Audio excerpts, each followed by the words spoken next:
नमस्कार दोस्तों, स्वागत है आपका मेरे चैनल पे। दोस्तों, जैसा कि आप जानते हैं कि इंडियन एयरफोर्स के लिए 6 अवाक सिस्टम का प्रपोजल मान लिया गया है और इसे दोस्तों हरी झंडी दिखा दी गई है। ऐसे में दोस्तों अब बात चल रही थी कि एयर इंडिया के एयरक्राफ्ट को इंडियन एयरफोर्स इस्तेमाल कर सकती है अपने अगले अवाक सिस्टम को इंस्टॉल करने के लिए। तो अब एयरबस का A319 डीआरडीओ को मिलेगा एक फ्लाइंग टेस्ट बेड के रूप में, और इसका इस्तेमाल अब रडार सिस्टम को इंस्टॉल करने के लिए किया जाएगा और आज इसी पर बात करेंगे। चलिए दोस्तों शुरू करते हैं। तो दोस्तों, जो अभी रिपोर्ट आ रही है वो बता रही है कि defence research and development organisation ex Air India का एयरबस A319 एयरक्राफ्ट इस्तेमाल कर सकती है फ्लाइंग टेस्ट बेड के रूप में, जिसके ऊपर एयरबोर्न रडार सिस्टम इंस्टॉल किया जाएगा। और दोस्तों, डीआरडीओ ऐसा पहली बार नहीं कर रही है। इससे पहले भी वह कई कमर्शियल एयरप्लेन से बिजनेस जेट लेती रही है अपने फ्लाइंग टेस्ट बेड के रूप में इस्तेमाल करने के लिए, जो कि वह उत्तम AES से प्रोग्राम के लिए भी कर चुकी है।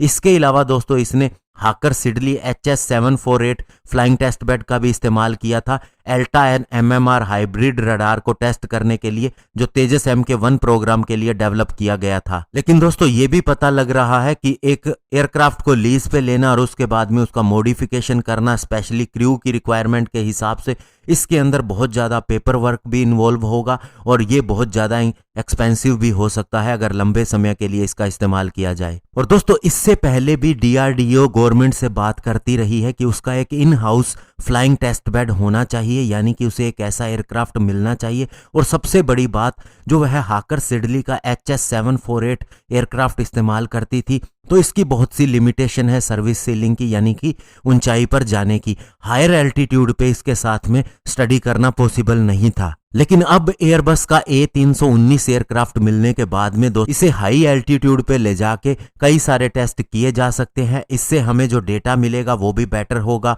फास्टली मिलेगा, और सबसे बड़ी बात, नई टेक्नोलॉजी को टेस्ट करने का मौका मिलेगा हायर एल्टीट्यूड पे और फास्टर स्पीड के साथ में। इन फ्लाइंग टेस्ट बेड का एक्चुअल में इस्तेमाल हाई एल्टीट्यूड पे किया जाता है, ताकि जो टेक्नोलॉजीज हमने डेवलप की हैं उनका किस तरह से इस्तेमाल हो रहा है, वे कैसे काम करती हैं और इन फ्लाइट कंडीशन में वे कैसे काम करती हैं। इसके अलावा दोस्तों HAL का भी एक प्लान है कि वह खुद एक सुखोई 30 MKI को ओन करे और फिर जैसे चाहे उसका इस्तेमाल कर सके, उसको फ्लाइंग टेस्ट बेड के रूप में इस्तेमाल करे, साथ ही उसके ऊपर इंडिजिनस वेपन सिस्टम जो भी होते हैं उनकी टेस्टिंग करता रहे।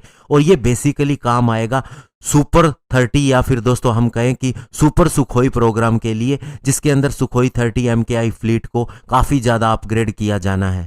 और दोस्तों हमारा कावेरी इंजन बनाने वाली GTRE यानी कि गैस टरबाइन रिसर्च एस्टेब्लिशमेंट, जो कि डीआरडीओ की ही लैब है, वो भी डीआरडीओ को लंबे समय से कहती आ रही है कि वह एक MiG-29 या फिर सुखोई 30 MKI को ओन करे, ताकि उसका एक इस्तेमाल टेस्ट बेड एयरक्राफ्ट के रूप में किया जा सके उसके इंजन प्रोग्राम के लिए। हालांकि दोस्तों ये काफ़ी बड़ी बात है, क्योंकि दोस्तों जो संस्थाएं, चाहे डीआरडीओ हो या HAL हो, वे अगर इतना कुछ बना रही हैं एयरफोर्स के लिए, इतनी अचीवमेंट हासिल कर रही हैं, तो उनके पास खुद का एयरक्राफ्ट होना ही चाहिए था। यह क्यों नहीं था, या गवर्नमेंट का ध्यान नहीं गया, तो ये सोचने वाली बात है। लेकिन दोस्तों अभी लगता है कि A319 एयरक्राफ्ट जब दिया जा रहा है डीआरडीओ को टेस्टिंग के लिए, तो ऐसे में बाकी चीज़ों पर भी ध्यान दिया जाएगा और अन्य फाइटर जेट भी इन संस्थाओं को जरूर दिए जाएंगे, ताकि ये टेस्ट बेड के रूप में इस्तेमाल कर सकें। धन्यवाद। जय हिंद।